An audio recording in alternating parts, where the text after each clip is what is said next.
Dicen que el cuerpo no miente, y el de Catalina II contaba una historia que ningún protocolo imperial podía silenciar. El 17 de noviembre de 1796, en el palacio de Tsarskoye Seló, la mujer más poderosa del mundo yacía en el suelo de su baño privado. Su piel se ennegrecía por la muerte que avanzaba desde dentro. Sus piernas desnudas temblaban en espasmos finales, y su respiración era un murmullo húmedo que nadie quería escuchar. Las sirvientas encontraron a su emperatriz no en su lecho de oro y terciopelo, sino en la desnudez más vulnerable, caída junto a una bañera de mármol, con los ojos abiertos hacia un techo que había visto consolidar el imperio más grande de Europa. Ya no era la conquistadora de Crimea, ya no era la amante de 22 hombres oficiales, ya no era la corresponsal de Voltaire. Solo quedaba una mujer de 67 años, sola en la intimidad más básica del cuerpo humano. Sus manos, que habían firmado la anexión de territorios inmensos, ahora se aferraban al borde de la bañera, como las de cualquier mortal que siente aproximarse la muerte, sin cortesanos, sin amantes, sin el poder que había construido durante 34 años de reinado absoluto. Pero esta no es solo la historia de una muerte, es la historia de una mujer que sedujo, conspiró y asesinó para convertirse en la única soberana absoluta de su tiempo. Una extranjera que sometió al patriarcado ruso, una ilustrada que practicó la servidumbre, una coleccionista de corazones que murió con el suyo vacío. Para entender cómo llegó hasta ahí, hay que volver a otra mujer, a otra vida, a una princesa alemana de 14 años, que fue entregada como moneda de cambio a un imperio que la despreciaba por extranjera. Sophie Friederike Auguste von Anhalt-Zerbst-Dornberg nació el 2 de mayo de 1729 en Stettin, en el seno de una familia noble, pero sin poder real. Su padre, Christian August, era un príncipe menor alemán con más títulos que riquezas. Su madre, Johanna Elisabeth, una mujer ambiciosa que veía en su hija la escalera hacia la grandeza que a ella le había sido negada. Desde pequeña, Sophie mostró una inteligencia que incomodaba. Leía vorazmente, hacía preguntas que los adultos preferían no responder, y demostraba una capacidad de observación que convertía cada conversación familiar en una lección política. Mientras otras niñas jugaban con muñecas, ella estudiaba mapas. Mientras sus hermanas bordaban, ella aprendía francés, alemán e italiano. Su institutriz, Babe Cardell, la describía como una niña que pensaba como un hombre, pero sentía como una mujer demasiado intensa para su época. En 1743, cuando tenía 14 años, llegó la carta que cambiaría su vida. La emperatriz Isabel de Rusia solicitaba la presencia de Sophie en San Petersburgo. Oficialmente, era para conocer la corte rusa. En realidad, era para convertirse en la futura esposa del gran duque Pedro, heredero al trono imperial. El viaje desde Alemania hasta Rusia fue una premonición. Sophie cruzó Europa en invierno, en carruajes que se hundían en la nieve, deteniéndose en posadas húmedas, donde su madre negociaba cada noche como si estuviera vendiendo ganado. La adolescente entendió entonces que ya no era una persona, era una inversión política, una apuesta de su familia por ascender en el tablero de poder europeo. Cuando llegó a San Petersburgo, en febrero de 1744, vio por primera vez el Palacio de Invierno, un monstruo de oro y mármol que se alzaba como una montaña artificial sobre el río Neva. Era hermoso, pero también aterrador. Sophie comprendió de inmediato que aquel lugar no sería su hogar, sería su cárcel dorada, su campo de batalla o su tumba. Dependía solo de ella decidir cuál. Su futuro esposo era Pedro de Holstein-Gottorp, un joven de 16 años con cara de niño y alma de niño, pero con los caprichos de un tirano menor. Pedro odiaba Rusia, adoraba Prusia, coleccionaba soldaditos de plomo y hablaba sin parar de Federico el Grande, mientras despreciaba todo lo ruso, incluyendo la religión, la cultura y especialmente a su futura esposa.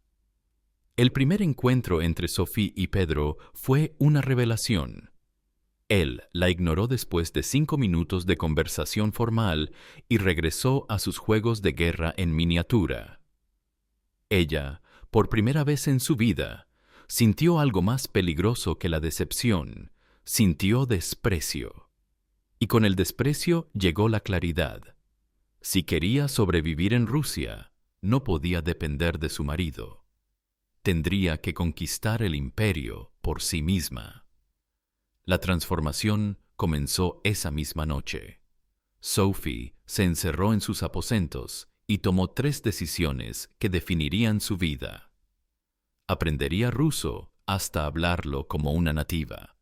Se convertiría a la religión ortodoxa con devoción aparente y estudiaría la política rusa hasta comprenderla mejor que los propios rusos. Durante meses, las sirvientas la encontraban en las madrugadas repasando vocabulario ruso, leyendo textos ortodoxos y memorizando los nombres de todos los nobles de la corte. Mientras Pedro jugaba, Sophie trabajaba. Mientras él se emborrachaba, ella conversaba con diplomáticos. Mientras él despreciaba Rusia, ella la seducía. El 28 de junio de 1744, Sophie Friederike August se convirtió oficialmente en Catalina Alexeyevna Romanova. En la ceremonia de conversión religiosa, cuando el metropolita la ungió con aceite sagrado, algo cambió en su interior. Ya no era la princesa alemana que había llegado a Rusia. Era una mujer nueva, con un nombre nuevo, en un país que había decidido hacer suyo por conquista silenciosa. El 21 de agosto de 1745 se casó con Pedro en la catedral de Kazán. Mientras intercambiaban votos que ninguno de los dos sentía, Catalina observaba a los asistentes, miraba a los nobles, a los militares, a los cortesanos, memorizando rostros y calculando alianzas futuras. Su noche de bodas fue un fracaso humillante.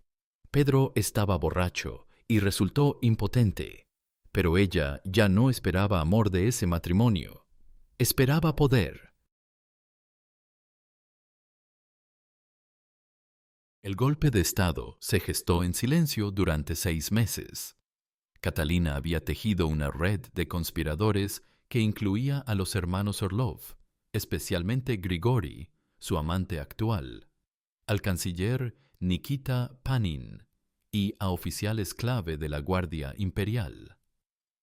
Cada movimiento fue calculado con precisión quirúrgica. En la madrugada del 9 de julio de 1762, Catalina fue despertada en el palacio de Peterhof por Alexei Orlov, hermano menor de Grigori. Le informó que Pedro había dado órdenes de arrestarla. No era cierto, pero la mentira sirvió como detonante perfecto.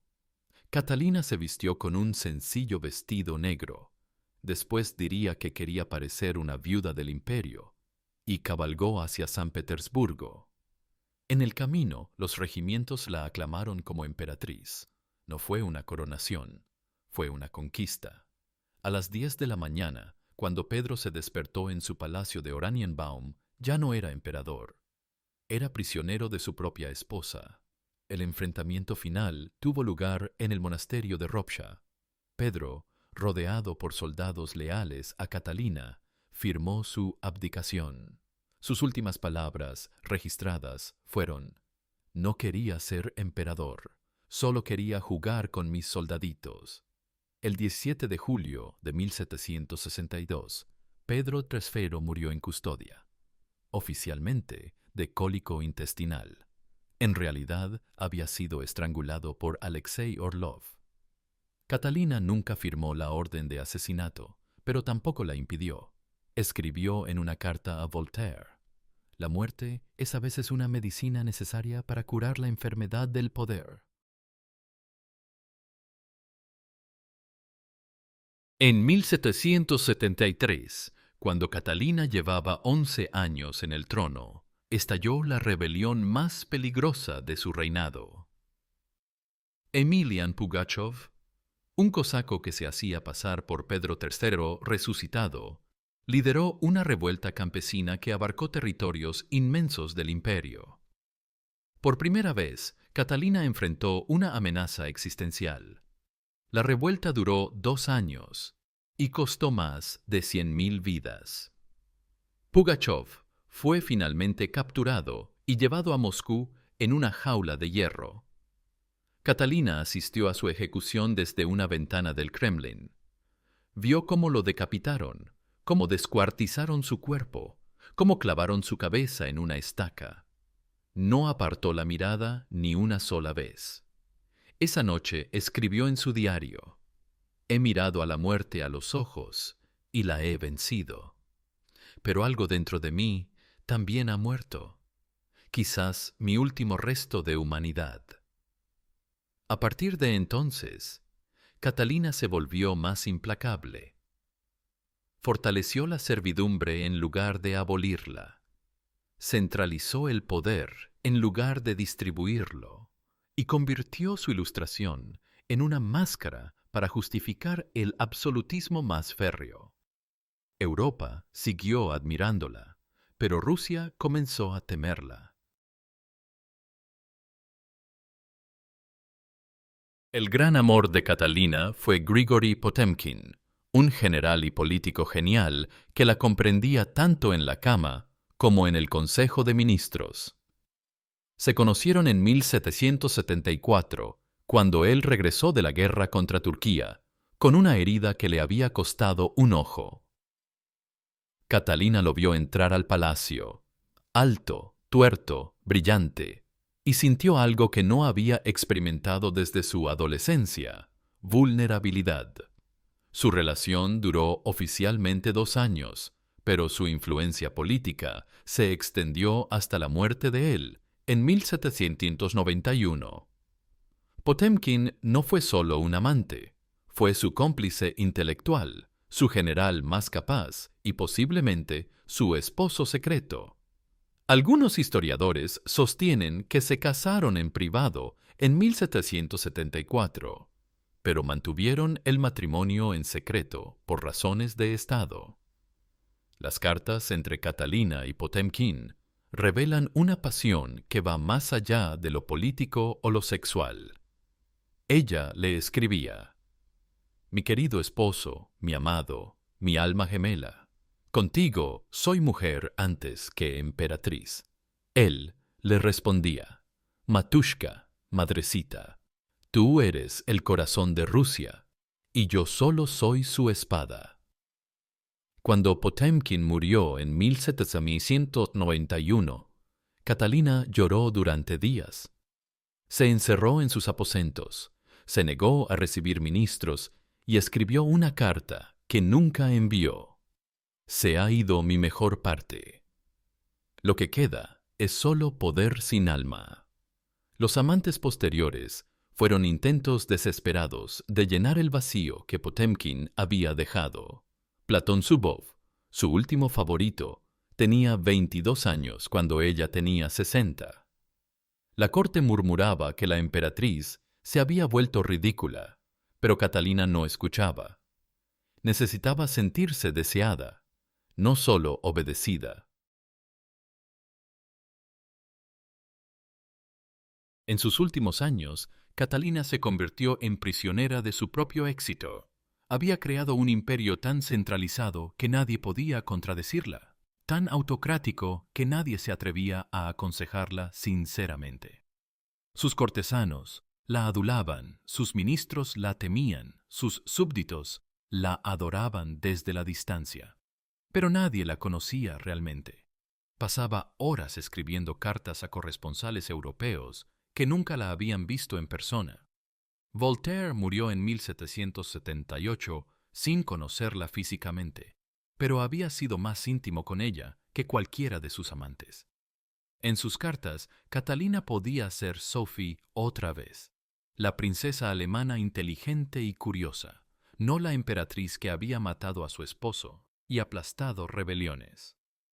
Su relación con su hijo Pablo se volvió una tragedia griega. Pablo, heredero oficial del trono, crecía odiando a su madre por haber asesinado a su padre, oficial, y por apartarlo del poder. Catalina, por su parte, despreciaba a Pablo por su debilidad y consideraba nominar como heredero a su nieto Alejandro. El palacio se convirtió en un campo de batalla entre madre e hijo, vigilándose mutuamente, conspirando en silencio. En 1796, Catalina tenía 67 años y llevaba 34 años gobernando. Había transformado Rusia en una potencia europea. Había añadido territorios equivalentes a Francia y España juntas. Había fundado ciudades, reformado leyes y correspondido con los mejores cerebros de la Ilustración. Pero cuando se miraba al espejo, veía a una mujer sola. Sus últimos meses fueron una mezcla de triunfo político y desesperación personal. Completó la anexión de territorios polacos, firmó tratados comerciales con Inglaterra y planificó la conquista de Constantinopla. Pero por las noches se paseaba sola por los salones interminables del Palacio de Invierno, seguida solo por sus sombras y el eco de sus pasos sobre el parque dorado. La mañana del 16 de noviembre de 1796, Catalina despertó como siempre, a las 6, con té y correspondencia. Trabajó en su despacho hasta mediodía. Firmó 3 decretos sobre comercio de granos y recibió al embajador austriaco. Almorzó sola, como había hecho durante años, y después se retiró a sus aposentos privados. Esa tarde se sintió fatigada. Sus sirvientas la vieron caminar más lento de lo habitual, pero Catalina rechazó ayuda. Se bañó en su bañera de mármol de Carrara, un lujo que se había permitido después de conquistar Crimea, y después se vistió para la cena. Pero nunca llegó al comedor. A las 8 de la noche, cuando no apareció para la cena oficial, su camarera mayor fue a buscarla. La encontró en el suelo del baño, vestida solo con una bata de seda blanca, respirando con dificultad. Tenía los ojos abiertos, pero no reconocía a nadie. Había sufrido un accidente cerebrovascular. Durante toda la noche, los mejores médicos del imperio intentaron reanimarla. Le hicieron sangrías, le aplicaron sanguijuelas, le dieron pociones, pero Catalina ya no estaba allí. Su cuerpo se mantenía vivo por inercia, pero su mente, esa mente que había conquistado un imperio, se había apagado. Murió al día siguiente, el 17 de noviembre, sin decir una palabra. Sus últimas horas las pasó inconsciente, respirando cada vez más débilmente, mientras los cortesanos esperaban en las antecámaras y su hijo Pablo se preparaba para ser coronado emperador. Catalina la Grande no fue grande por ser buena, fue grande por ser implacable. No conquistó Rusia con amor, sino con inteligencia. No liberó a los siervos, los esclavizó más. No democratizó el poder, lo centralizó brutalmente. Y sin embargo, transformó un imperio medieval en una potencia moderna.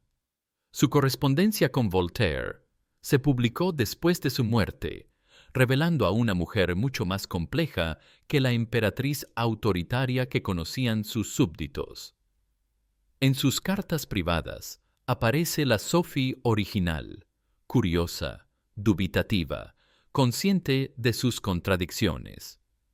Querido maestro, le escribía a Voltaire en 1785, usted me enseñó a pensar como filósofa, pero debo gobernar como autocrata.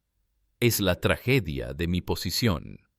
Saber lo que es correcto y hacer lo que es necesario. Después de su muerte, Pablo I destruyó muchos de sus proyectos políticos por despecho personal, pero no pudo borrar los territorios que había conquistado, las ciudades que había fundado, las instituciones que había creado. Crimea siguió siendo rusa. Odessa siguió existiendo. El Hermitage siguió albergando la colección de arte más grande de Europa.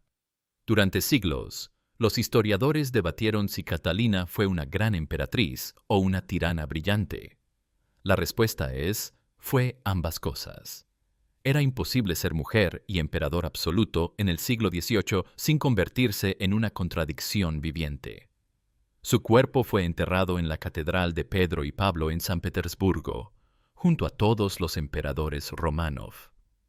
Pero su espíritu, ambicioso, contradictorio, solitario, siguió acechando los pasillos del poder ruso durante generaciones. Stalin la admiraba. Putin la cita. Los nacionalistas rusos la veneran como la madre de la grandeza imperial. Y aún hoy, cuando una mujer llega al poder en un mundo diseñado para hombres, debe elegir ser amada o ser respetada, ser madre o ser líder, ser humana o ser fuerte. Catalina eligió el poder sobre la felicidad, la grandeza sobre el amor, el imperio sobre el alma. Esta no es la historia de una santa ni de un demonio. Es la historia de una mujer que entendió que el poder absoluto exige sacrificios absolutos. Y el último sacrificio, el más cruel, fue sacrificarse a sí misma. Catalina la Grande no fue grande por conquistar territorios. Fue grande por conquistar su propia feminidad, moldearla como un arma y usarla para dominar el mundo. Murió sola porque había vivido sola. Porque cuando una mujer elige ser emperador, renuncia para siempre a ser simplemente humana.